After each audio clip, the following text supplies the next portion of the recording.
আলহামদুলিল্লাহ, আমি শুরুতেই আল্লাহর কাছে কৃতজ্ঞতা জ্ঞাপন করছি। মহান আল্লাহর একান্ত মেহেরবানিতে ছাত্র শিবির সমর্থিত যে জোট সেটাই বিজয় লাভ করেছে।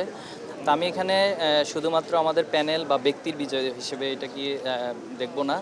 এই বিজয়টাকে ঢাকা ইউনিভার্সিটির প্রতিটি শিক্ষার্থী, ইভেন যারা এখানে প্রতিযোগিতা করেছেন তাদের বিজয় এবং বাংলাদেশের আপামর মানুষের বিজয় হিসেবে দেখব। পাশাপাশি যারা দেশের বাইরে থেকে আমাদের এই প্যানেলের জন্য দোয়া করেছেন এবং কাঙ্ক্ষিত পরিবর্তনের রাজনীতি যারা চান, আমরা সবার বিজয় হিসেবে সেটাকে দেখব।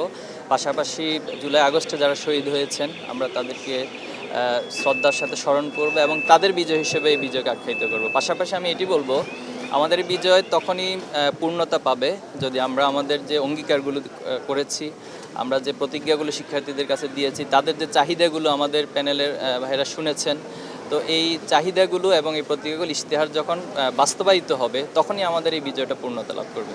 এখন বাংলাদেশে একটি রাজনৈতিক সংস্কৃতির দীর্ঘদিন আমরা অভ্যস্ত হয়েছি।